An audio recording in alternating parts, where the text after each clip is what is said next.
तर ज्यावेळेस eligible ITC मध्ये आपण येतो, इलिजिबल ITCचा अर्थ टॅक्सपेअरने हा बघायचा आपण कुठला ITC घ्यायला पात्र आहोत.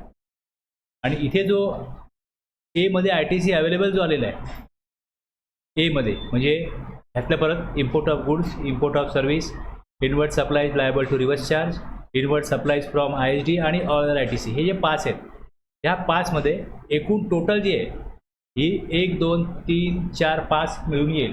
हे 4 स्पेशल आहेत आणि हा ऑल अदर ITC आहे, हा सगळ्यांचा नॉर्मली असतो, मेजॉरिटी हाच असतो.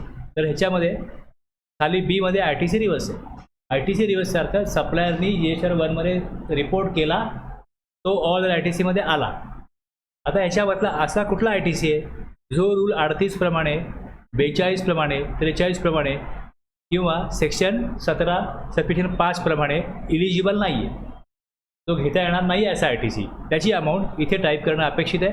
ती केली का मग हे 243,482.58 वजा ही अमाऊंट होईल, म्हणजे A मायनस बी, आणि फायनली जो ITC आहे तो नेट ITC अवेलेबल हा इलिजिबल ITC असेल.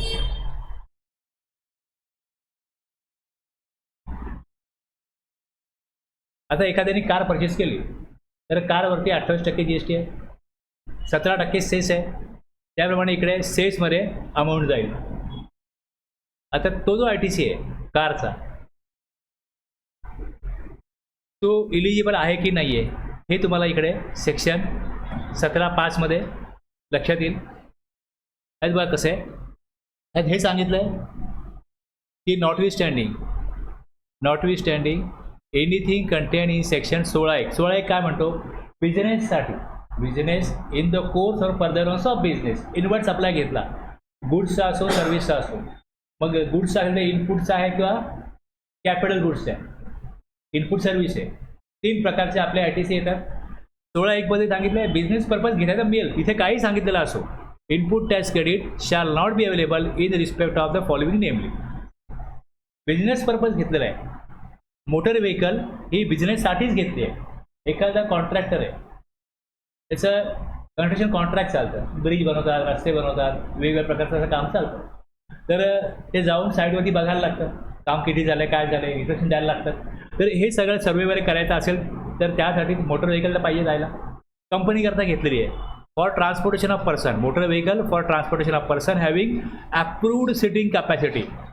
RTOची जी इथे अप्रूव्ड सिटिंग कॅपॅसिटी आहे, त्याला अधिकृत मान्यता जी आहे ती not more than 13% including driver सकट आहे, अशी मोटर व्हेकल ज्यामध्ये sitting capacity he transportation of person आहे, ट्रान्सपोर्टेशन ऑफ गुड्स वेगळी व्हेकल असते, अशी मोटर व्हेकल जी पर्सनसाठी बनवलेली आहे, जी व्यक्तींना वाहून नेण्याकरता बनवली आहे, त्याची सिटिंग कॅपॅसिटी किती आहे, ड्रायव्हर सकट 13 आहे. अशी गाडी जर घेतली तर input tax credit shall not be available नाही त्याचा ITC. पण त्यात परत अपवाद दिलेला आहे, एक्सेप्ट, म्हणजे ह्याचा ITC अवेलेबल कोणाला असेल, 3 बिझनेस आहेत. एक, जे मोटर व्हेकल मॅन्युफॅक्चररकडनं परचेस करतात आणि विकतात, further supply of such motor vehicle. दुसरं, ट्रान्सपोर्टेशन ऑफ पॅसेंजर, ज्याचा हा बिझनेस आहे, टुरिस्टचा बिझनेस आहे, टूर अँड ट्रॅव्हल्स. आणि तिसरं, ट्रेनिंग देणं, ट्रेनिंग प्रोव्हाइड करणं. ती मोटर व्हेकल शिकवणं तर त्याचं ट्रेनिंग आहे, म्हणजे ती गाडी वापरून डायरेक्टली त्यातनं जी फीज घेतील मोटर ट्रेनिंग देण्याची, त्याच्यावर GST आकारतील. तसंच पॅसेंजर ट्रान्सपोर्टेशन आहे, त्याची जी तुम्ही शिर्डीला गेलात, कुठल्या कारमधनं गेलात, बसमधनं गेलात, मोटर व्हेकल जी कुठली असेल याच्यावरती काय होतं, डायरेक्टली तिकीट आकारलं जातं, किती प्रत्येक पर पर्सन किती आहे. तसंच सप्लाय ऑफ मोटर व्हेकल विकून टॅक्स कलेक्ट होणार आहे, म्हणजे ह्या 3 केसमध्ये मोटर व्हेकलचा डायरेक्ट वापर होतो आणि टॅक्स कलेक्ट होतो.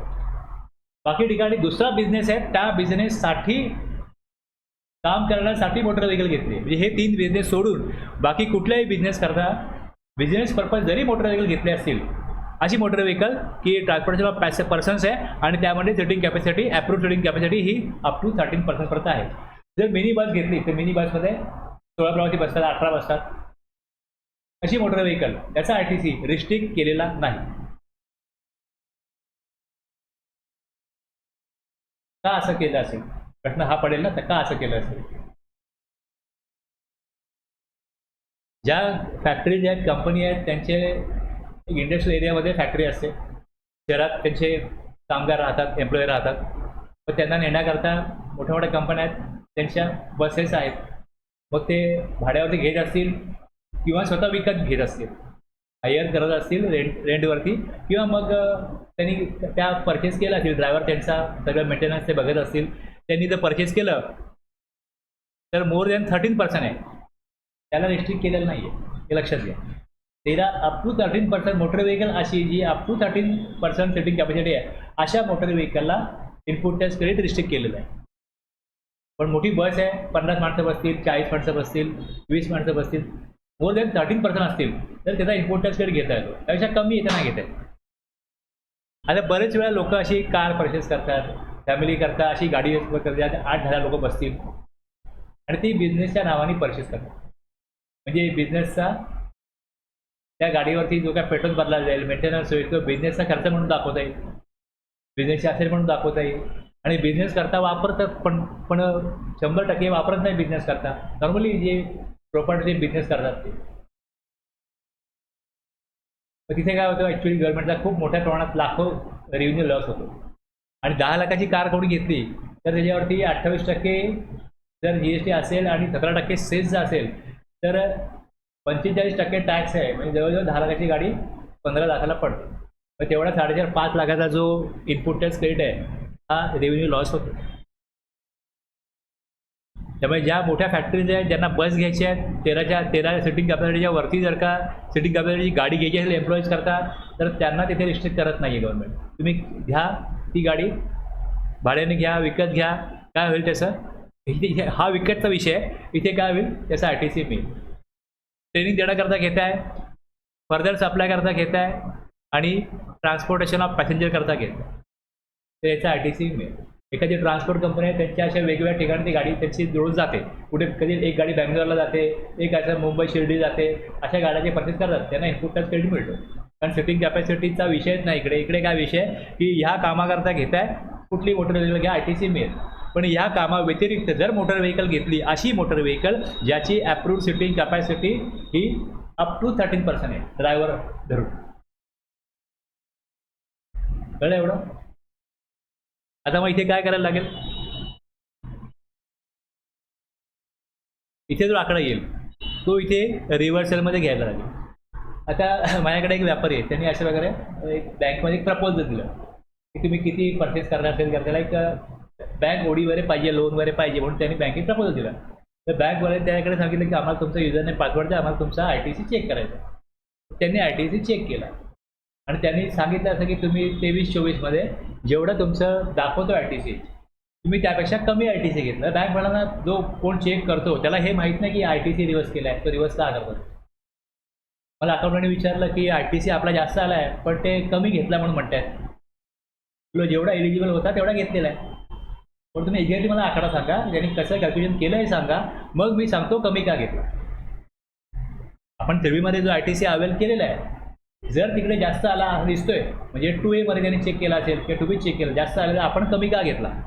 म्हटलं जो सप्लायरने दाखवला आहे तो आपल्याला तिकडे दिसतो, येतोच तिकडे, मग त्यातला आपण कमी का घेतला असेल. वरील कारण नसेल ना, काहीतरी रिझन असल्याशिवाय आपण ITC तो रिव्हर्स नाही केलेला.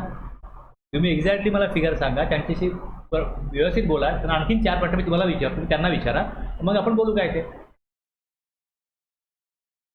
तुम्ही त्याला सांगितलं बघून की या महिन्यामध्ये तुम्ही कार परचेस केली आणि ती कार जी आहे ती 10 लाखाच्या वरती अमाऊंट आहे त्याची, त्यामुळे तिकडे काही मोठी अमाऊंट ITC रिव्हर्स केलेली दिसते. त्यांना हे सांगा तुम्ही की एवढा ITC आम्ही घेतलेला आहे म्हणून तो फरक आहे. 17.5 प्रमाणे. आता याच्यामध्ये मोटर व्हेकल हा जो शब्द आहे हा GST लॉमध्ये डिफाईन केलेला नाही.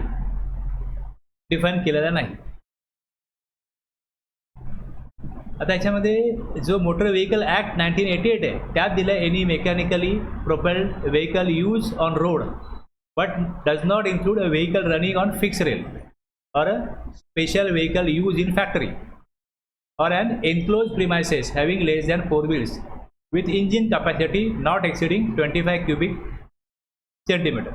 25cc. तर याप्रमाणे मोटर व्हेकलमधनं काय जातं की व्हेकल रनिंग आपण फिक्स लाईन मोटर व्हेकलमध्ये येतच नाही.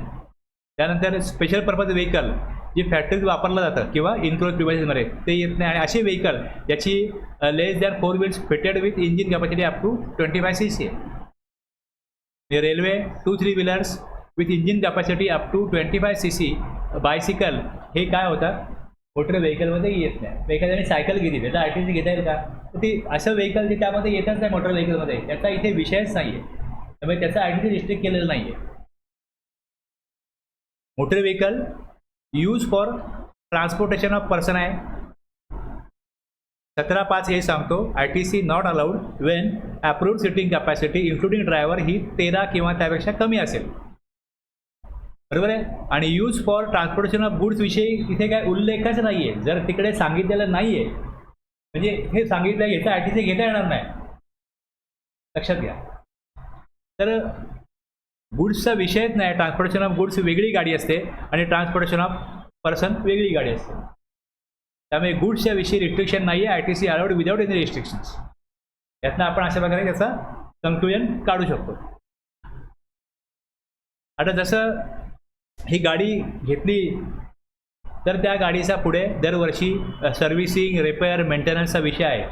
तो पुढे 17.5 AB मध्ये दिला आहे. 17.5 AB पुढे तुम्ही याल पुढे इथे दिलेलं आहे. Services of general insurance servicing repair maintenance in so फार. आता जर का गाडीला जर का RTC रिस्ट्रिक्ट केला आहे तर मग त्या गाडीचा सर्व्हिसिंग मेंटेनन्स आणि इन्शुरन्स याचा RTC कसा अलाउड होईल? लॉजिकली तोही अलाउड होणार नाही. बऱ्याच वेळा काय होतं की कारचा RTC परचेज करताना रिवर्स केला जातो, पण इन्शुरन्स सर्व्हिस रिपेअर मेंटेनन्स छोटी मोठी बिलं असतात.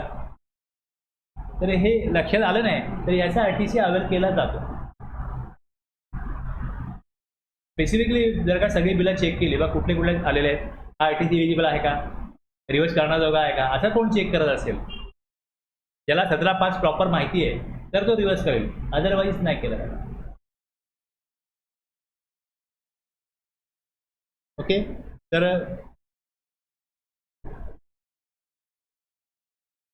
लिजिंग रेंटिंग हायरिंग हे 15.5 B मध्ये दिले. तर गाडी परचेज केली तर RTC घेता येणार नाही. तर त्याचप्रमाणे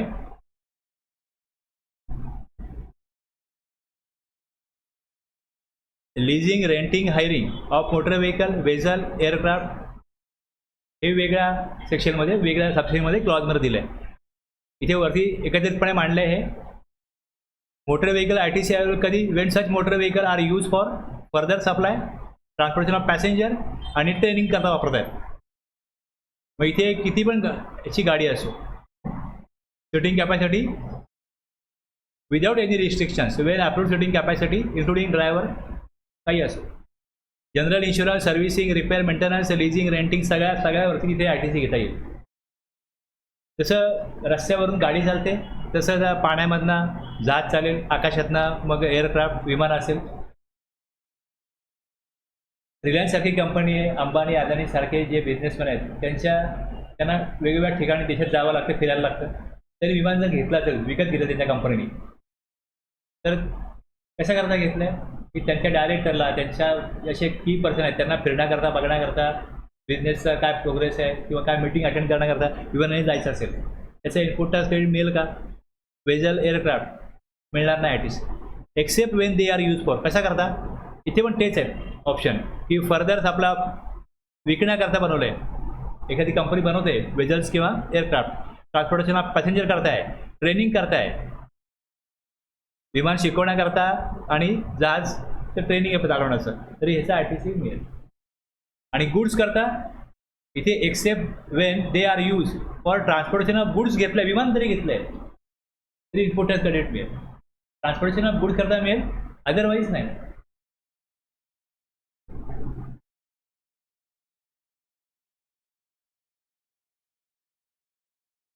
use for transportation of person RTC not allowed. Use for transportation of goods RTC allowed without any restriction. आणि त्याचप्रमाणे general insurance servicing repair maintenance जर हे अलाउ करत नाही तर हेही अलाउ होत नाही. हे अलाउ होतं तर मग हेही अलाउ होतं.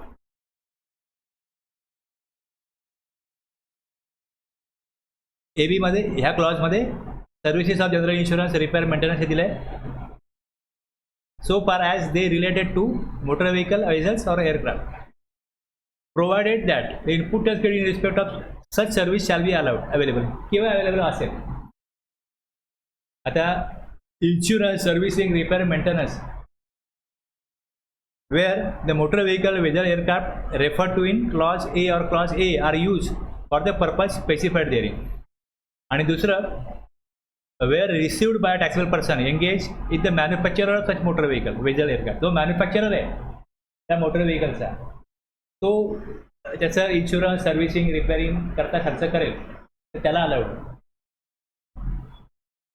इन्शुरन्स कंपनी असते ना, इन्शुरन्स कंपनी समजा एखादी गाडी आहे त्याचं जर काय ॲक्सिडेंट झालं ते इन्शुरन्स क्लेम केला जातो. मग इन्शुरन्स कंपनी काय करते, ती गाडी जो तसा त्यांचा कोण व्यक्ती असेल त्याकडे ती गाडी पाठवतात आणि तो रिपेअर करतो, त्याचं बिल इन्शुरन्स कंपनीला देतो. मग insurance company in the supply of general insurance services in respect of such motor vehicle vessel aircraft insurance ज्यांनी काढलेला आहे इन्शुरन्स त्याला त्याचा काही कंपन्या कसं करतात, इन्शुरन्स छोटी कंपनी असते ते आणखीन मोठ्या कंपनीकडे इन्शुरन्स काढतात. तर त्यांनी इन्शुरन्स काढला आहे, सर्व्हिसिंग केलं, रिपेअरिंग मेंटेनन्स काही केलं तर इनपुट टॅक्स क्रेडिट त्यांना मिळेल. कोणाला? इन्शुरन्स कंपनीला. मॅन्युफॅक्चररला मिळेल. आणि बाकी वरती जिकडे ITC अलाउड आहे तिकडे मग याचा इन्शुरन्स किंवा रिपेअर याचा ITC अलाउड होईल. जर कार विकली, कार परचेस केली, ITC अलाउड आहे तर मग त्याचं रेफर टू क्लास ए आणि ए मध्ये जे अलाउड केल्यावरती गुड्स करता घेतला असेल तर अलाउड आहे, आणि ह्या पर्पज करता घेतला आहे तर मग servicing insurance repair maintenance allowed आहे, तर अलाउड डिस्ट्रिक्ट डिस्ट्रिक्ट झालं एवढं.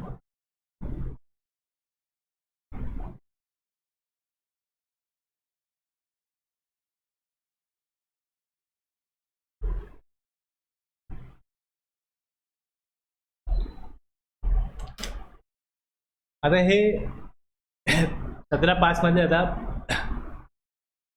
बी मध्ये बघा काय दिले, 3 क्लॉज त्यामध्ये आहेत.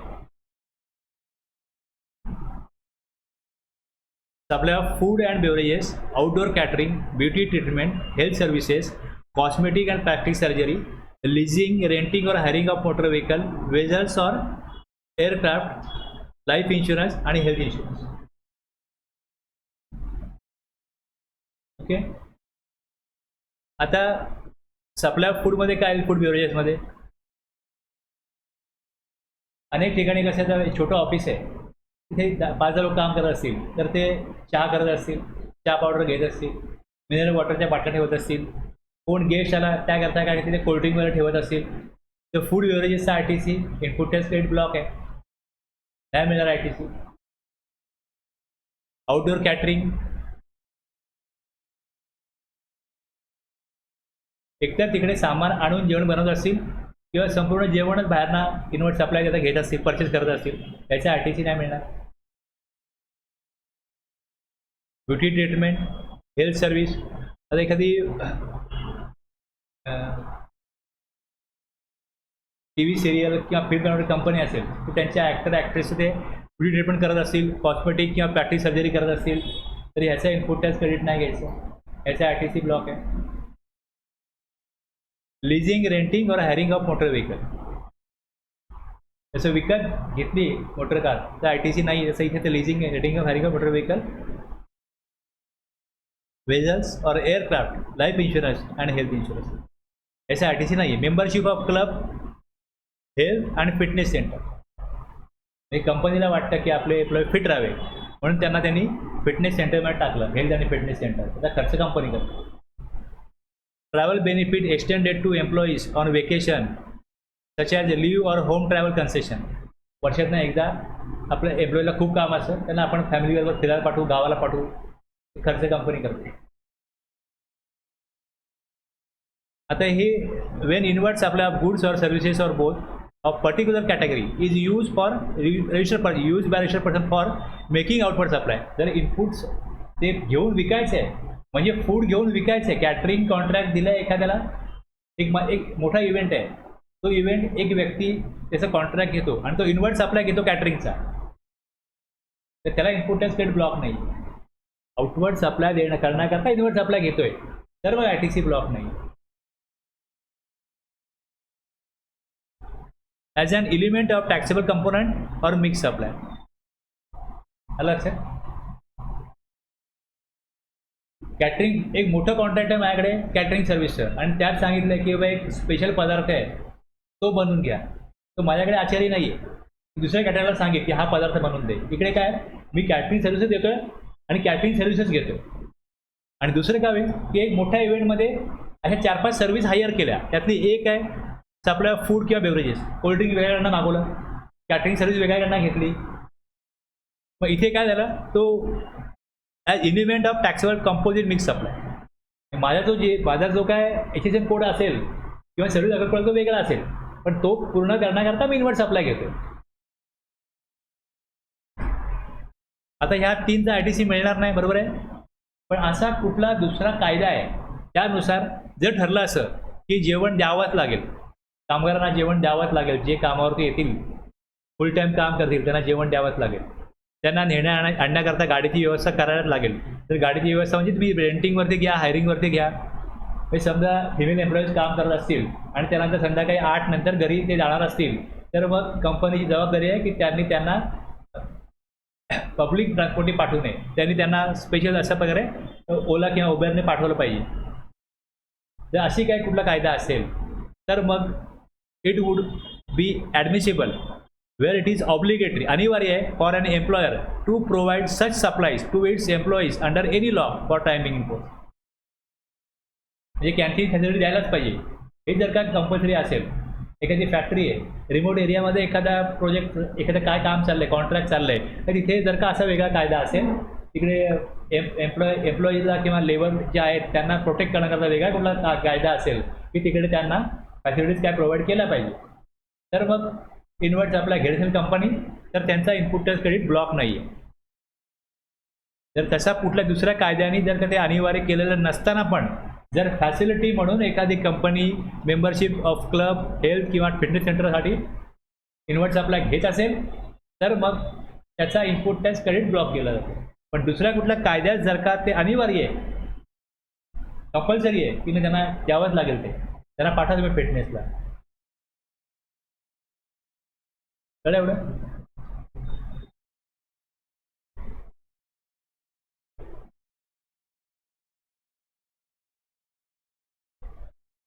Work contract services when supplied for construction of an immovable property. आता इम्युएबल प्रॉपर्टी म्हणजे एखादी कंपनी आहे, त्यांचं फॅक्टरी ऑफ बिल्डिंग असेल किंवा त्यांचं सेल्स ऑफिस असेल, जिकडनं परचेस ऑर्डर दिल्या जात असतील, सेल ऑर्डर घेतल्या जात असतील, इतर काही गोष्टी जिथनं कंट्रोल होत असतील, एम्प्लॉईजची सॅलरी आहे, मग त्याचा हिशोब आहे, ऑफिस आहे त्यांचं, त्याची बिल्डिंग आहे, त्याचं construction. When supplied work contract service म्हणजे काय होईल, एक कॉन्ट्रॅक्टर त्याला सांगितलं की बा आमचं ऑफिस 2 मजली आहे, हे 3 मजली करा.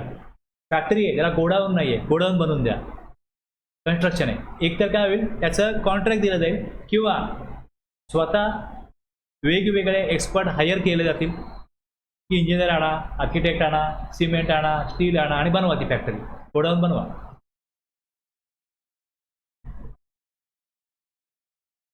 सी मध्ये कॉन्ट्रॅक्ट दिलाय, डी मध्ये ऍक्च्युअली गुड सर्व्हिस हायर केले आणि काय केलंय, कन्स्ट्रक्शन केलंय इम्युएबल प्रॉपर्टीवर.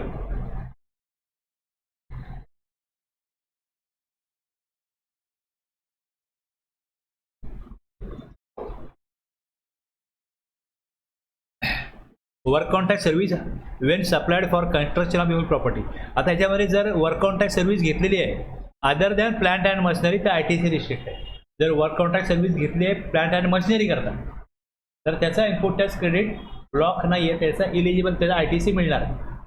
तो ITC घेण्यास टॅक्सेबल पर्सन पात्र असेल except where it is an input service for further supply of work contract. म्हणजे इथे वर्क कॉन्ट्रॅक्ट सर्व्हिस घेऊन वर्क कॉन्ट्रॅक्ट सर्व्हिस देत असेल एखादा व्यक्ती, आउटवर्ड सप्लाय देण्याकरता वर्क कॉन्ट्रॅक्ट सर्व्हिस हायर करतो तर त्याला इनपुट टॅक्स क्रेडिट मिळेल.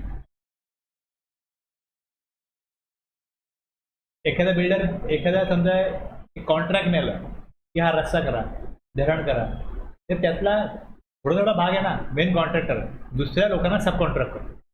मग ते वर्क कॉन्ट्रॅक्ट झालं. मग ते work contract construction of immovable property झालं. पण ते कशा झालेलं आहे, where it is as input service, त्याची इनपुट सर्व्हिस आहे for further supply of work contract service. लक्षात घ्या.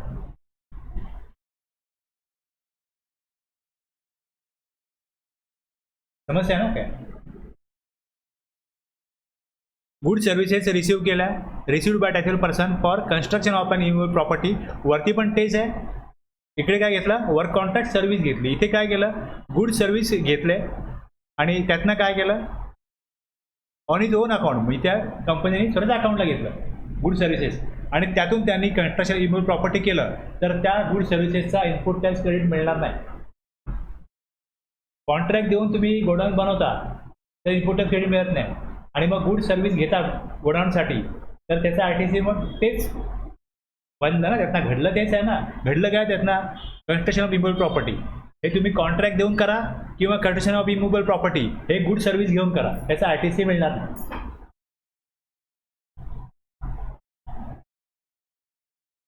आता बघा, कधी कधी पावसाळ्यामध्ये असं लिकेज वगैरे होतं फॅक्टरीमध्ये, कुठे कुठे असं काय सामान पडून लादी वगैरे थोडी फुटते, तर तिथे काय टचअप केलं जात असेल तर तो जो खर्च आहे त्या रिपेअरिंग मेंटेनन्सचा for the purpose of clause C and D, इथे कन्स्ट्रक्शन इमोबल प्रॉपर्टी आहे, पण तो खर्च जो आहे construction includes reconstruction, renovation, addition और अल्टरेशन और repair to the extent capitalisation to the said immovable property.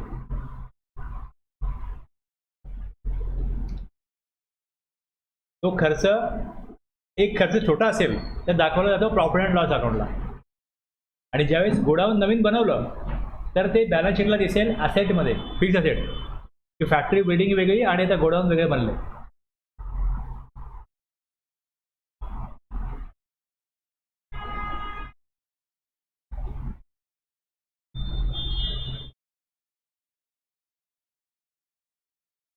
आता शब्द जेव्हा आला plant and machinery, plant and machinery means apparatus, equipment, machinery fixed to earth by foundation or structural support that are used for making outward supply of goods, services or both, includes such foundation and structural support but exclude, यातना exclude क्या होईल, land, building, any other civil structure.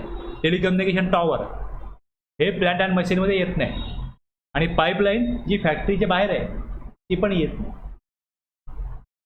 म्हणजे plant and मशिनरीचा RTC allowed केला आहे ना त्यांनी. त्यामध्ये काय काय येतं, ह्या वस्तू येतात पण काय येत नाही हे दिलं, मग ते घेतलं असेल तर त्याचा इनपुट टॅक्स क्रेडिट नाही मिळणार.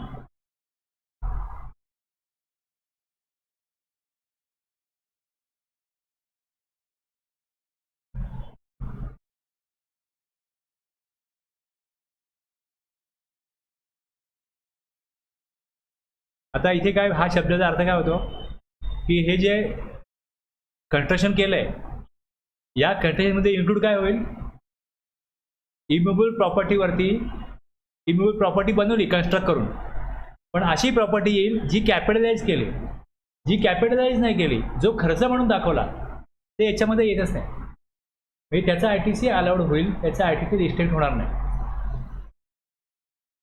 जेव्हा इथे शब्द वापरलाय कन्स्ट्रक्शन ऑफ इमोबल प्रॉपर्टी, त्यामध्ये काय येईल, for the purpose of clause C and D the expression construction includes, reconstruction केलं, रिनोव्हेशन केलं, ॲडिशन केलं, 2 मजली बिल्डिंग आहे 3 मजली केली, और अल्टरेशन त्यात काय बदल केले, रिपेअर केलं, टू द एक्सटेंट कॅपिटलाइज, असं कन्स्ट्रक्शन जे बॅलन्स शीटला दाखवलं त्याचा इफेक्ट असेटला दाखवला ते त्या कंट्रीमध्ये इन्क्लूड होईल. कसं असतं की प्रॉफिट अँड लॉसला एखाद्या कंपनीला खर्च आला, त्यांनी खर्च केला, तर छोटे मोठे खर्च असे असतात की एकाच वर्षापर्यंत त्याचा बेनिफिट मिळतो, ते खर्च प्रॉफिट अँड लॉस अकाउंटला दाखवले जातात, आणि त्याचा बेनिफिट जर का 1 वर्षाहून जास्त काळ जर मिळत असेल, वस्तू परचेस केली, समजा त्यांनी वस्तूची वाहतूक करण्याचा ट्रक परचेस केला, टेम्पो परचेस केला, तर तो 5 वर्षे चालणार आहे, 10 वर्षे चालणार आहे, मग तो असेटला येईल.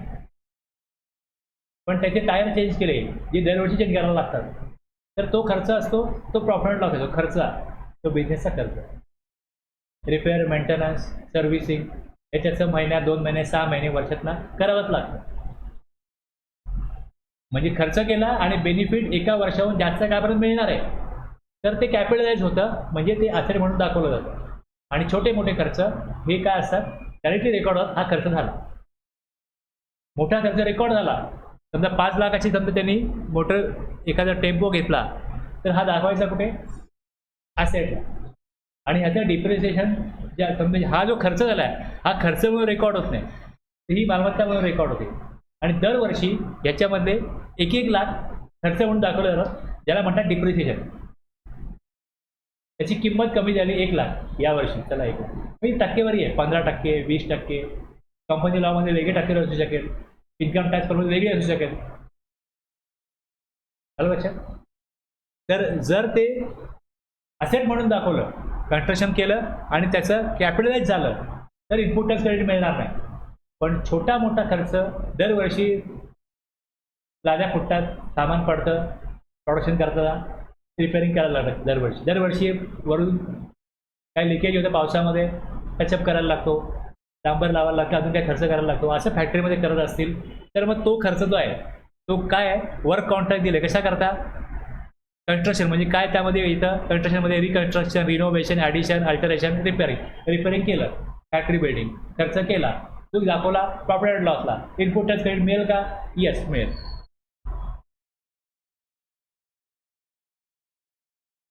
आता याप्रमाणे खाली इकडे दिलं आहे, ITC on work contract service for construction of an immovable property, it is available only in the following तीन परिस्थितीमध्ये काय मिळेल, ITC on work contract service, जर work contract service availed by work contractor for being use in providing work contract service. मोठा contract आहे ते perform करायला work contract घेतं दुसऱ्याकडनं, त्याचा ITC मिळेल. For construction of plant and machinery restrict केलेलाच नाही ITC. It is allowed to all recipient irrespective of their line of business when the value of work contract service is not capitalized. In this case, ITC is allowed to all recipient irrespective of their line of business. ITC on goods and services used in construction of immovable property is available only in the following 3 situations. एक, for construction of plant and machinery when the value of work contract service is not capitalized and when the construction is not on own account. construction दुसऱ्याचा करायचं असेल, आपलंच करायचं आहे, तर आपल्याला ITC मिळेल का, तर नाही. दुसऱ्यांचं केलं तर मग कॉन्ट्रॅक्ट सर्व्हिस घेतली तर ITC मिळेल, गुड्स घेतले, सर्व्हिस घेतली तर ITC मिळेल. आणि प्लांट अँड मशिनरीमध्ये काही येत नाही, तर प्लांट अँड मशिनरीचा ITC मिळतो, पण प्लांट अँड मशिनरीमध्ये काही येत नाही, तर येत नाही लँड बिल्डिंग आणि एनी अदर सिव्हिल स्ट्रक्चर, काही येत नाही, टेलिकम्युनिकेशन टॉवर त्यामध्ये येत नाही, आणि पाईपलाईन जी फॅक्टरीच्या बाहेर बनवली जाते, फॅक्टरी प्रिमिसेसच्या बाहेर, तर ती प्लांट अँड मशिनरीमध्ये येते. हे इथपर्यंत जास्त डिस्क्रिप्टिव्ह विषय होते. बाकी पुढे तर एक लाईनमध्ये सापणारे विषय आहेत की ITC कसला मिळणार नाही. एवढं कळलं ना आता, काय झालं, काय डाऊट आहे? आता मी परचेस केलं, माझ्याकडे इनवॉइस आहे किंवा बिल ऑफ सप्लाय आहे, जो सेक्शन 10 मधला टॅक्स, सेक्शन 10 मधला एक्स्ट्रा पर्सन्स आहे, म्हणजे कंपोजिशन डीलर आहे तो. त्यांनी माझ्याकडनं कुठलाही टॅक्स कलेक्ट केला नाही, तो 1% टॅक्स गव्हर्नमेंटकडे जमा करत असेल, पण तो माझ्याकडून कलेक्ट नाही करत. गुड्स और services are both on which tax has been paid under section 10. आता ITC कोण देतो, मी इनवर्ट सप्लाय घेतला तर घेईन ना, मला ITC मिळेल का? The ITC on inward supply received by taxable person from a composition dealer supplier is not allowed. 1% तो भरत असेल किंवा 5% भरत असेल किंवा 6% भरत असेल, तो त्याच्या पॉकेटमधनं भरतो, तो काय रिसिपियंटकडनं कलेक्ट करून भरत नाही, त्यामुळे रिसिपियंटला आता ITC मिळत नाही. गुड्स और services are both received by non resident taxable person NRTP except import of गुड्सच फक्त ITC मिळतो NRTPला. बाकी तो लोकली कुठले गुड सर्व्हिस परचेस करेल त्याचं इनपुट टॅक्स क्रेडिट NRTPला मिळत नाही. आता हा जो FA आहे, हा क्लॉज आहे, हा अमेंडमेंट करून आलेला आहे इकडे, हा अमेंडमेंट होऊन आलेला आहे. Goods or services or both received by a taxable person which are used or intended to be used for activities relating to his obligation under corporate social responsibility referred to in section 135 of the Companies Act 2013. आता section 16(1) मध्ये काय दिलंय की in the course और furtherance of business goods services both काही purchase करा, input tax credit मिळेल. आता मी गुड्स परचेस केले, सर्व्हिसेस घेतल्या, आणि कशाकरता घेतल्या तर कॉर्पोरेट सोशल रिस्पॉन्सिबिलिटी कंपल्सरी आहे कंपनी ॲक्टमध्ये की तुम्ही काही अमाऊंट खर्च केले पाहिजे, CSR फंड म्हणून काहीतरी अमाऊंट खर्च केला पाहिजे.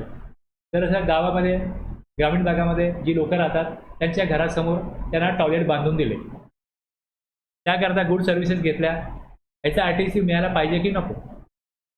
जोपर्यंत हा FA नव्हता तोपर्यंत त्या कंपन्या काय म्हणायच्या की आम्ही जे काय खर्च केला आहे, गुड्स घेतले, परचेस घेतले, आम्ही बिझनेस करत नसतो, आमची कंपनीच नसती तर आमच्यावरती जबाबदारीच नसती. म्हणजे बिझनेस पर्पज आमच्यावरती ॲक्टिव्हिटी आली ना, असं आहे ना. जसं आपण शेड्यूल 3 बघितलं की ज्यामध्ये एम्प्लॉयर आणि एम्प्लॉईज म्हणजे ॲज अ एम्प्लॉयमेंट जो पगार मिळतो त्याविषयी काय अजून बोनस भत्ते मिळतील, हे सगळं काय त्या सॅलरीचा भाग आहे. मग याच्यावर GST येणार नाही. जर तुम्ही एम्प्लॉईजच नसाल मग बोनस नाही, मग कुठलं अलाउन्स नाही, काहीच नाही, ओव्हर टाईम नाही.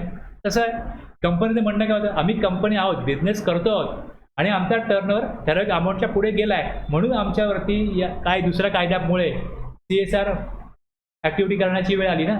मग हे बिझनेस करत आम्ही गुड्स परचेस करतो, सर्व्हिस परचेस करतो, त्याचा इनपुट टॅक्स क्रेडिट जर रिस्ट्रिक्ट केलेला नाही आहे ते मिळणार आहे. तो गव्हर्नमेंटला त्यांना इनपुट टॅक्स क्रेडिट द्यायचा नव्हता, तो काय त्यांना RTC ब्लॉक करता येत नव्हता.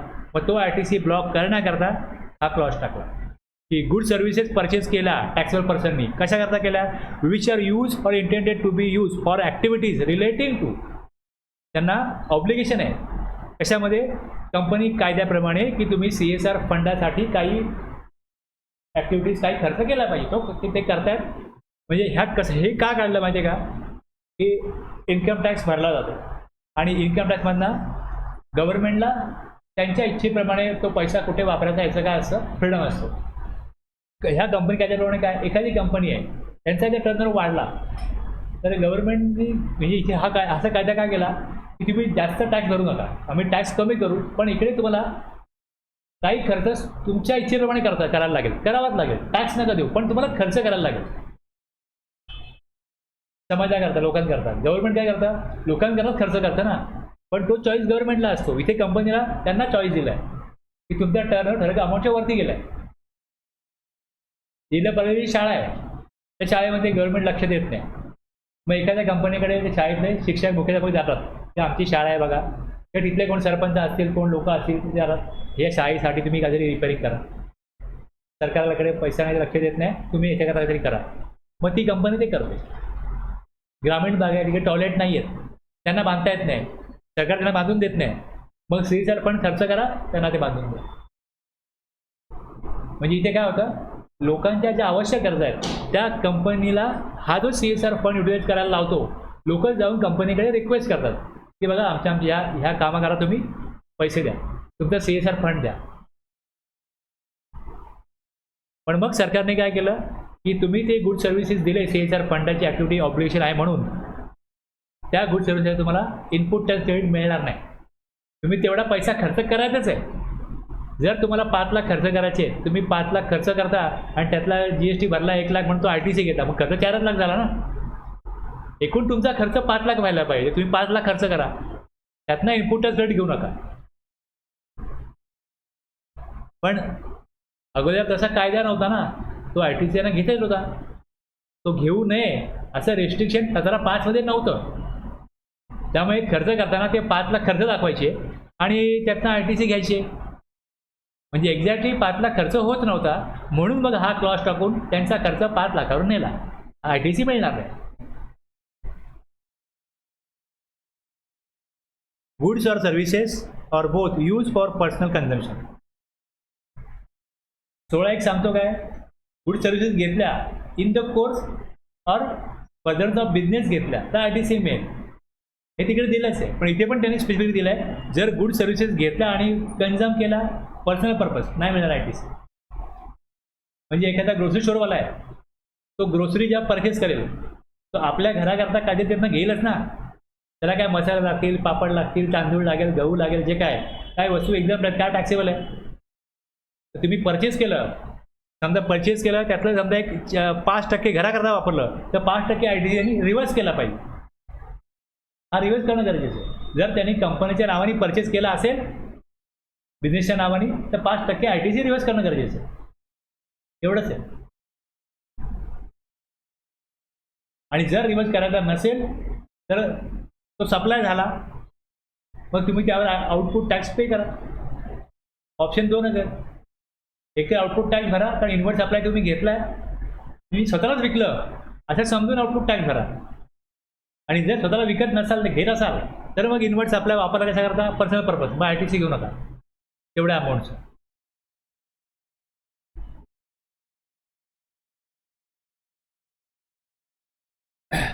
वस्तू हरवल्या, चोरीला गेल्या, destroyed, return of, disposal, gift दिल्या, फ्री सॅम्पल दिल्या, म्हणजे कुठल्याही कारणामुळे त्या गुड्सवरती आउटपुट टॅक्स कलेक्ट होणार नाही आहे. आउटपुट टॅक्स नाही कलेक्ट झाला. गुड्स घेतले, इन्स्पेक्शन झालं, कळलं की स्टॉकमध्ये गुड्स दिसत आहेत आणि जेवढं विकलं आहे आणि जेवढे गुड्स दिसत आहेत स्टॉकप्रमाणे गुड्स नाही आहेत. कम्प्युटर जेवढा स्टॉक दाखवतो आहे तेवढे गुड्स नाही आहेत. आता कोणी मशिनरी घेतली तर 5 मशिनरी दिसत आहेत. कशामध्ये? बुक्स ऑफ अकाउंटमध्ये. ॲक्च्युअलमध्ये 4च आहे. हे म्हणजे मशिनरी चोरीला गेली, मग तुम्ही ITC का घेतला त्याचा? जर ती मशिनरी चोरीला गेली आहे तर ITC रिव्हर्स करायला पाहिजे. समजलं ना यामध्ये? म्हणजे त्यांनी गुड्स परचेस केले आणि ते पर्सनल कन्झम्पशन केलं किंवा त्यांनी गुड्स परचेस केलंच नाही, फक्त बिल घेतलं. बिल घेतल्यामुळे काय झालं? ITC घ्यायचं आहे, फाईलला आलं, ॲक्च्युअली स्टॉकमध्ये तेवढे गुड्सच नाही आहेत. तो म्हणेल काय चोरीला गेले, हरवले, मग ITC नाही मिळणार. असं बघायला कसं वाटतं की अरे बिचाराचे गुड्स आग लागली, गुड्स गेले, जळले, काही असेल, ITC नाही मिळणार. इनपुट टॅक्स क्रेडिट तेव्हाच मिळेल ज्या वेळेस ते गुड्स विकले जातील. आणि ज्यांना अशी भीती असेल की गुड्स डिस्ट्रॉय होतात, आग लागू शकते, त्यांनी इन्शुरन्स काढणं गरजेचं आहे. इन्शुरन्स काढून इन्शुरन्स क्लेम घ्यायला पाहिजे. आणि नाही घेतला इन्शुरन्स क्लेम, लॉस झाला, त्याला जबाबदार तोच आहे, त्याला ITC मिळणार नाही. Any tax paid in accordance with the provision of section 74 मध्ये टॅक्स भरला 129, 130 मुवमेंट ऑफ गुड्स आहे. तर ह्या सेक्शनप्रमाणे काही पेनल्टी लागली असेल तर त्याचा इनपुट टॅक्स क्रेडिट मिळत नाही, कारण त्याला हायर पेनल्टी लावली जाते. EV बिल नाही बनवलं, किती गुड्स आहेत, मग तुम्ही त्याच्यापेक्षा जास्त अमाऊंटचा टॅक्स भरला पाहिजे. मग टॅक्स भरला तर ITC घेतला, टॅक्स भरून तुम्ही उपयोग काय? मग हा आउटवर्ड सप्लाय नाही आहे. अशा प्रकारे कुठली अमाऊंट पे करायला लावली 74 मध्ये, 129 किंवा 130 मध्ये, तर तो जो टॅक्स भरलेला आहे तर सेक्शन 74 विथ प्रोव्हिजन ऑफ त्याचा इनपुट टॅक्स क्रेडिट नाही घ्यायचं. आणि खाली आता तुम्हाला एक्झाम्पल दिली, हे जी एक्झाम्पल आहे, ITC on car purchase by a car dealer for sale to customers, ITC allow होईल का? तुम्ही कार डिस्ट्रीब्युटर आहात, ITC परचेस केली, कार डीलर आहात तुम्ही, ITC मिळेल का? ITC अलाउड आहे का? तर अलाउड आहे. ITC on car purchase bye manufacturing company for official use of its employees. बघा सुरुवात काय होती आणि शेवट काय झाला. ITC on car purchase bye manufacturing company, manufacturing कंपनीने घेतलं आहे, घेतली आहे कार, कारचा मॅन्युफॅक्चरर नाही आहे, मॅन्युफॅक्चरिंग कंपनी. त्यांनी त्यांच्या ऑफिससाठीच घेतलेली आहे, ITC नाही मिळणार त्याला. पण कारचा मॅन्युफॅक्चरर असेल तर त्याला इन्शुरन्स, सर्व्हिसिंग, रिपेअर, मेंटेनन्स याचा इनपुटच क्रेडिट मिळतो. कारचा manufacturer. ITC on car purchase by company engage in renting out car for transportation of passenger, तर यांना मिळेल. ITC on car purchase by a car driving school, यांना अलाउड आहे ITC. ITC on buses sitting capacity for 24 persons. Buses अशा आहेत, motor vehicle आहे पण sitting capacity 13पेक्षा जास्त आहे. For transportation of its employees from their residence to office and back, ITC allowed आहे. ITC ऑन ट्रक परचेस, कशा करताय, गुड्स करताय, तर ITC अलाउड आहे. ITC on general insurance taken on a car use by employee of manufacturing company for official purpose. Car purchase केली ITC मिळत नाही, इन्शुरन्सही मिळणार नाही. Okay. ITC on maintenance and repair service availed by company for a truck use for transportation of it's finish goods. Truck purchase केला ITC मिळतो, मग त्याचा रिपेअर, मेंटेनन्स, इन्शुरन्स काही असो ITC मिळणार. ITC on general insurance services taken on cars manufactured, बघा car manufacture आहे by a car manufacturing company. मग सिटिंग कंपनी किती पण असो, कार मॅन्युफॅक्चरिंग कंपनी आहे, त्यांना इन्शुरन्स कंपनीकडनं इन्शुरन्स कार्डला ITC मिळेल. ITC on aircraft purchase by manufacturing company for official use of its CEO block. ITC on aircraft purchase by an aviation school providing training on flying aircraft, मग ITC allowed आहे.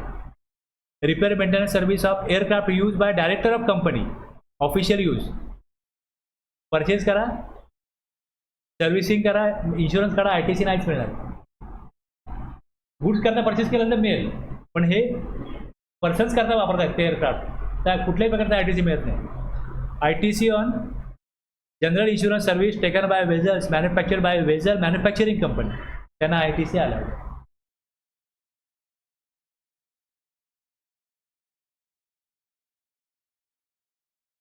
त्यांना सोपं आहे, जे तुम्ही वरती वाचलंय तेच क्लिअर व्हावं म्हणून ही एक्झाम्पल आणखीन दिली. म्हणजे वरती वाचलं नाही क्लिअर झालं, हे वाचलं 100% क्लिअर व्हायला पाहिजे, अशा प्रकारे हे बनवलं. आणि त्यानंतर खाली तुम्ही आणखीन एक बघाल, इथे काय काय परचेस केलं आहे याची इथे लिस्ट दिले. GST पेड केला एवढा, ही लिस्ट दिले. मग याच्यामधला खाली तुम्हाला उत्तर काढायचं आहे की यातला कुठला ITC मिळणार नाही. Cement and other goods use in new construction of on factory building, याचा ITC मिळणार नाही. किती GST भरला होता, 4,50,000, याचा ITC मिळणार नाही. म्हणजे हे रिव्हर्स करायला लागतं. जर कुठल्या ऑडिटला गेल्यानंतर पहिले हे बघायला लागतं की अशा प्रकारे ॲक्टिव्हिटी केल्यात का, केल्या असतील तर ITC रिव्हर्स केला आहे का. मग जो ITC भरला आहे त्यामध्ये कुठला ITC मिळणार नाही ते इकडे याप्रमाणे लिस्ट दिलेलं आहे. एवढं एक्झरसाइज केलं तर 17/5 मध्ये काहीही गोंधळ होण्याचं कारण नाही. म्हणजे उगाचच अनेकांना हा डिफिकल्ट वाटतो, हा सेक्शन एवढा डिफिकल्ट नाही आहे. फार वेळ गेला ना सांगायला, पाऊण तासच गेला.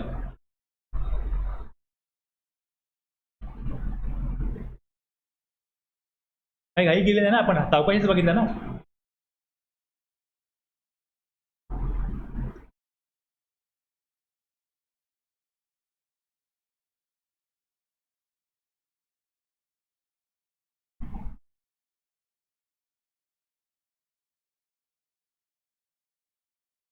आता आपण हा सेक्शन 5वा बघितला, बरोबर आहे.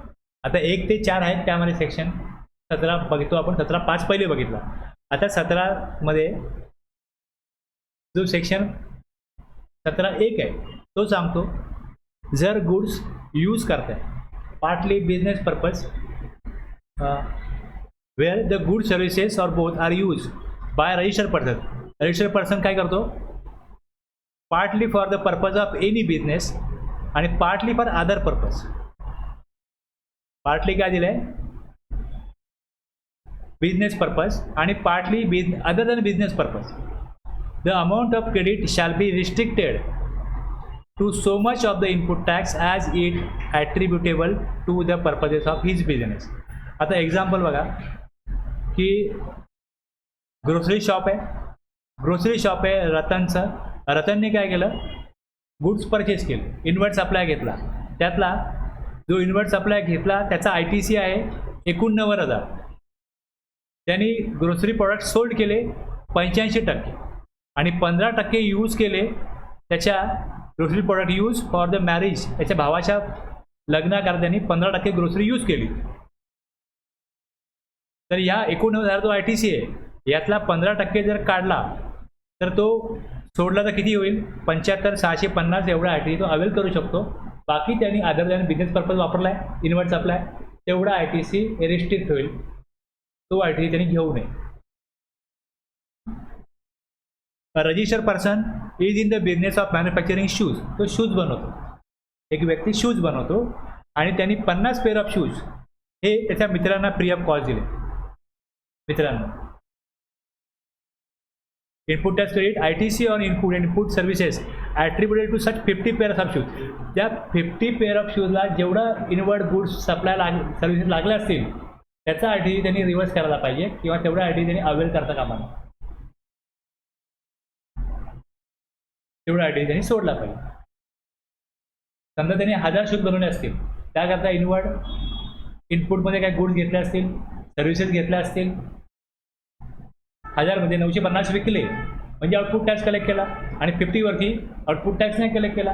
मग त्याच्यासाठी जे काय इनपुट सर्व्हिसेस लागल्या असतील त्याचा ITC त्या प्रमाणात 1000ला जेवढी सर्व्हिस लागली, 1000ला जेवढं गुड्स लागले, 50ला किती लागले तेवढं ITC. जसं आपण इथे बघितलं की त्यांनी 15% काय केलं, यूज केलं पर्सनल पर्पज. 15% किती होतं हे काढलं, 85% काढलं आपण, 75,650 तेवढं ITC मिळेल, बाकी रिव्हर्स केला. तसंच याला 1000 शूज मॅन्युफॅक्चर केले असतील तर 50 शूजला किती इनपुट सर्व्हिस लागले हा आकडा काढायला लागेल, तेवढं ITC रिव्हर्स करायला लागेल.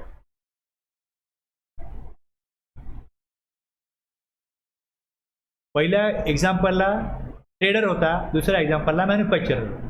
दोघांचं एक्झाम्पल घेतलेलं. हां काय ट्रेडिंग करत जा, मॅन्युफॅक्चर करत जा. ट्रेडिंग काय ट्रेडिंग करतोय, मॅन्युफॅक्चरिंग करतोय. नाही मी बघा, तुम्ही मॅन्युफॅक्चरिंग करता तेव्हा मॅन्युफॅक्चरिंगमध्ये काय होतं की एक इनपुट A आहे, B आहे, C आहे, हे वेगवेगळ्या घेतात आणि D बनवताना D विकताय तुम्ही. मग D विकताना Dची काही क्वांटिटी आहे ती तुम्ही यूज केली पर्सनल पर्पज, मग प्रपोर्शनेट ITC रिव्हर्स करायचं. आणि ट्रेडिंग करताय, समजा तुम्ही आता इथे मॅन्युफॅक्चरिंग पण करता आणि ट्रेडिंग पण करता. तुम्ही एक वस्तू विकत घेतली आणि एक वस्तू विकली. आता तुम्ही एक वस्तू विकत घेतली त्यातली जेवढा ITC आहे 100% विकला का नाही, तुम्ही म्हटलं की 10% यूज केला personal purpose, proportionally 10% ITC reverse करा. दोन्ही असं पण असं नियम तोच लागू आहे ना. तुम्ही जे घेताय ते 100% विकताय का नाही. तर जेवढ्या प्रकारे तुम्ही जेवढ्या प्रमाणात तुम्ही यूज केलं पर्सनल पर्पज, तुम्ही तेवढ्या प्रमाणात त्याचा ITC रिव्हर्स करा. तुम्ही मॅन्युफॅक्चरर असा, ट्रेडर असा किंवा दोन्ही असा. तुम्ही कुठल्या गुड्स वापरले पर्सनल पर्पज, मॅन्युफॅक्चर केलेले का ट्रेडिंग केलेले, त्याच्यात तुम्ही इनपुटच क्रेडिट प्रपोर्शनेटली तुलनेने तेवढा रिव्हर्स करा.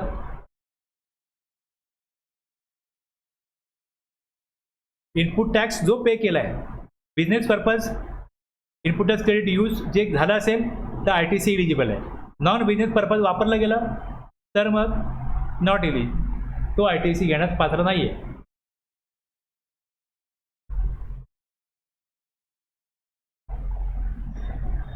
Where the goods or services or both are used by the registered person partly for effecting taxable supplies, including zero rated supplies under CGST Act or under the IGST Act, and partly for effecting exempt supplies under the said Act. आता याच्यामध्ये काय होतं बघा की एक आहे taxable supply, पण तो जर स्पेशल इकॉनॉमिक झोनमध्ये पाठवला. झिरो रेट सप्लाय म्हणजे काय की any of the following supplies of good services or both, namely export of goods आणि दुसरं goods services both to special economic zone developer किंवा स्पेशल इकॉनॉमिक झोन युनिट. यांना supply केलं तर LUT असेल, बॉन्ड असेल तर without payment of GST supply होतो. आणि जर बॉन्ड किंवा LUT नसेल तर टॅक्स पेमेंट जेवढं झालं असेल त्याचा रिफंड मिळतो. आता जर इनवर्ड सप्लाय घेतलाय where the good services are both are use by the registered person partly for effecting taxable as well as zero rated supply, दोन्ही. याच्याकरता तो इनवर्ड सप्लाय घेतलाय त्याचा इनपुट टॅक्स क्रेडिट मिळेल. आणि एक्झाम सप्लाय करता good services घेतल्या असतील तर त्याचा इनपुट टॅक्स क्रेडिट मिळणार नाही. ओके, लक्षात घ्या.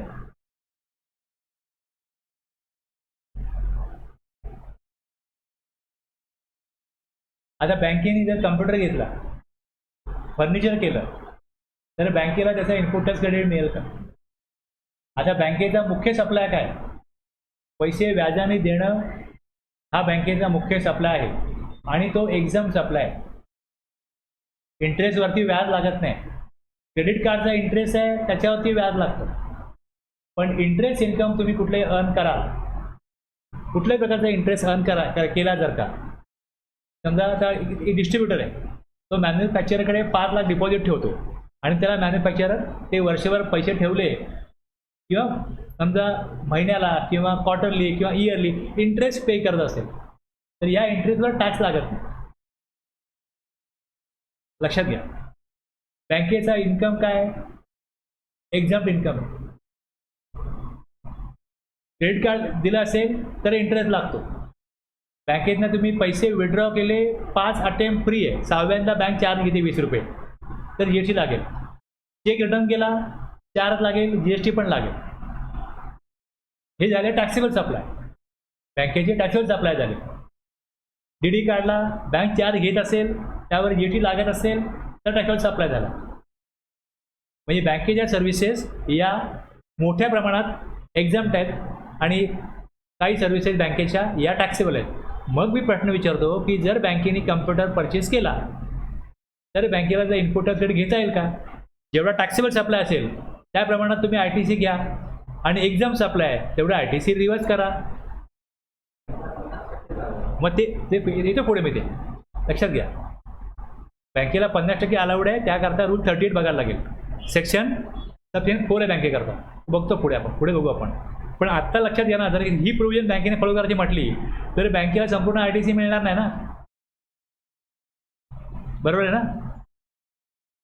जे कुठले असे बिझनेस असतील जसा डीमार्ट आहे ते जे गुड्स विकतात काही एक्झाम्प्ट आहेत, काय टॅक्सेबल आहे. मग त्यांनी फर्निचर केलं, त्यांनी इंटेरियर केलं, त्यांनी AC परचेस केले तर त्यांना इनपुट टॅक्स क्रेडिट सर्व ACचं मिळेल का? संपूर्ण अमाऊंटचं मिळेल का? तर नाही मिळणार याच तरतुदीप्रमाणे. ओके. आता capital goods, AC capital goods आहे. मग AC तर घेतल्यानंतर त्याचं इनपुट टॅक्स क्रेडिट कशा प्रकारे मिळेल, कसं रिस्ट्रिक्ट केलं जाईल? मग त्याच्याकरता रूल 43 आहे कॅपिटल गुड्स करता. आणि इनपुट घेतले असतील तर रूल 42 आहे. कम्प्युटर, फर्निचर, इंटेरियर हे वर्षोवर्षी चालतं. हे कॅपिटलसाठी खर्च केला, हे कॅपिटल गुड्स आहे. मशिनरी घेतली, कॅपिटल गुड्स आहे. मग रूल 43 लागेल. आणि 42 इनपुट यूज केले, किती प्रमाणात वापरलं आहे तुम्ही एक्झाम्पलला, किती प्रमाणात वापरलं आहे, मग त्याचा फॉर्म्युला आहे. त्या फॉर्म्युल्याप्रमाणे त्याचा ITC किती घेता येईल हे कळतं. फॉर्म्युला आहेत रूल 42 आणि 43. आत्ता आपण जे बघितलं तुम्हाला मी दाखवलं,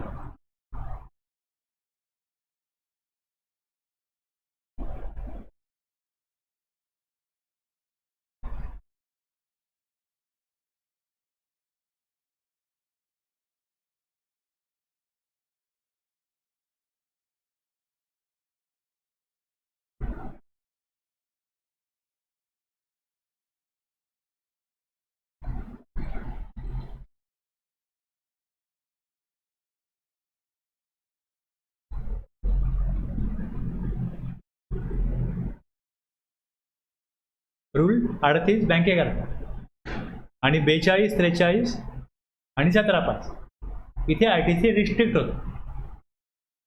हे लक्षात घ्या. आता समजा मला इथे माहिती आहे की मी एक्झाम सप्लाय करता फ्रीजर घेतला, दूध ठेवायला फ्रीजर घेतला, 100% RTC तिथे प्रपोर्शनचा प्रश्नच नाही. पण जर फ्रीजरमध्ये आईस्क्रीम पण ठेवीन आणि दूध पण ठेवीन तर मग RTC किती प्रमाणात कसा घ्यायचा, मग फॉर्म्युला वापरा रूल 43. दर महिन्याला कॅल्क्युलेट करा, दर महिन्याला त्याचा रिव्हर्सल करत राहा.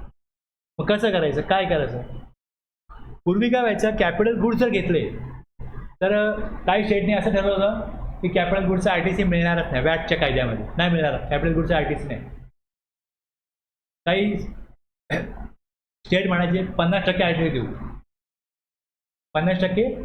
काही स्टेट 100% RTC अलाउड करायचे, पण त्यातही सांगायचे 50% यावर्षी घ्या, 50% पुढच्या वर्षी घ्या. वेगवेगळ्या प्रकारे. आता कॅपिटल गुड्सचा RTC अलाउ होतो जर 17(5) मध्ये रिस्ट्रिक्ट केला नसेल तर इथे अलाउ होतो.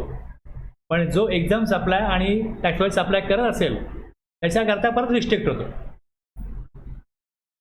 रूल 43 प्रमाणे. जर एक मशिनरी घेतली त्यातनं पॅकिंग केलं जातं, पॅकिंग असं पॅकिंग मशिनरी. आता पॅकिंग दुधाचं पण होतं आणि आईस्क्रीमचं पण होतं, मग ती परत कॅपिटल गुड दोन्ही करता वापरताय. एखाद्या फॅक्टरीमध्ये असे दूध ज्यांना पदार्थ बनवत असतील ते पॅकिंग होतं, तर ते पॅकिंग मशिनरी जर त्यांनी वेगळं मशीन घेतलं की दुधाच्या पॅकिंगला वेगळं मशीन तर 100% RTC डिसला होईल. पण दोन्ही करता वापरतायत मग रूल 43 प्रमाणे RTC रिस्ट्रिक्ट होईल. म्हणजे गव्हर्नमेंटला RTC द्यायचा आहे, पण त्यांनी पर्पज क्लिअर ठेवला आहे. पर्पज काय क्लिअर ठेवला आहे त्यांनी, की जर तुम्ही एक्झाम सप्लाय करता वापरत असाल गुड सर्व्हिसेस किंवा दोन्ही तर आम्ही RTC देणारच नाही. आणि जर तुम्ही दोन्ही करता वापरत असाल की टॅक्सेबल सप्लाय आणि एक्झाम सप्लाय तर आम्ही the amount of credit shall be restricted so much of the input tax is attributable to the said taxable supplies including zero rate supplies.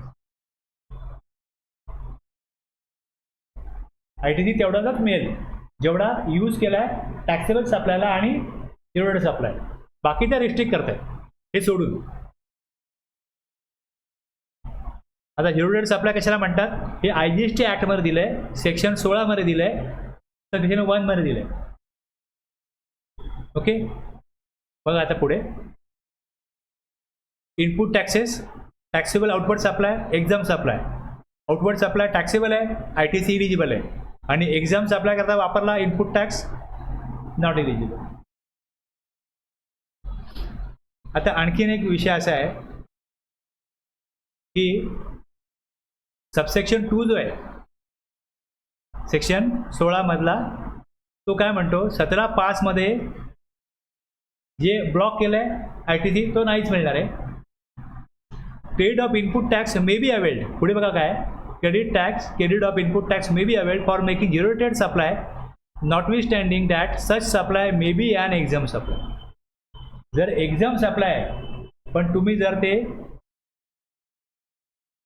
स्टेजमध्ये किंवा देशाबाहेर पाठवलं ते गुड्स, एक्झाम सप्लाय जरी असेल तरी त्याचा इनपुट टॅक्स त्याकरता जो इन्व्हर्ट सप्लाय घेतला असेल त्याचा इनपुट टॅक्स कडे अवेल करता येईल. मी एक्सपोर्ट करणार आहे, मला प्रॉडक्ट A लागतं, प्रॉडक्ट B लागतं, प्रॉडक्ट C लागतं, बरोबर आहे. आणि ह्यातनं मी P बनवतो. P हा देशामध्ये एक्झाम्प्ट आहे. मी ज्या डोमेस्टिकली सप्लाय केला तर P काय आहे, एक्झाम्प्ट आहे. मला A, B, C चा RTC मिळणार नाही, लक्षात घ्या. पण हे जर मी युनिट सप्लाय करतो तर मला ABCचा RTC घेता येईल. उद्देश काय असेल याचा,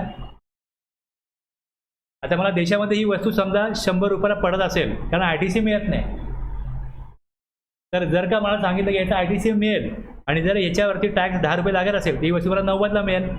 जर 90ला मिळेल तर मी एक्सपोर्ट करताना 55ला विकू शकतो. इंटरनॅशनल मार्केटला जर किंमत 97-98 असेल आणि मला 100 पडत असेल तर माझा माल देशात एक्सपोर्ट कसा होईल, होणारच नाही ना. फॉरेन करन्सी गव्हर्नमेंटला हवी असेल तर गव्हर्नमेंट काय बोलेल की तुम्ही जर एक्सपोर्ट करताय, एक्झाम सप्लाय हे P प्रोडक्ट देशामध्ये एक्झाम्प्ट आहे पण तुम्ही एक्सपोर्ट करताय तर ABCचा तुम्ही RTC घ्या, तुमची कॉस्ट कमी होईल आणि तुम्ही इंटरनॅशनल लेवलला जी काय किंमत लावाल फॉरेन करन्सी येईल आम्हाला हवी बेनिफिट दिला तुम्हाला ITCचा. त्यामुळे हे महत्त्वाचं ठरतं की credit of input tax may be availed for making zero rated supplies notwithstanding that such supply may be and exempt supply. Exempt supply जरी असेल तरी त्याचा इनपुट टॅक्स क्रेडिट मिळेल जर झिरो रेट सप्लाय होत असेल तर. अदरवाईज एक्झाम करता रिस्ट्रिक्ट होणार, other than business purpose restrict होणार. टॅक्सेबल सप्लाय असेल प्रपोर्शनेटली तेवढा ITC मिळेल. 17(1) आणि 17(2) मध्ये input tax use for taxable supply ITC मिळेल, झिरो रेट सप्लाय ITC मिळेल, नॉन बिझनेस पर्पज आणि एक्झाम सप्लाय करता जेवढं इनपुट वापरलं त्याचा ITC मिळणार नाही.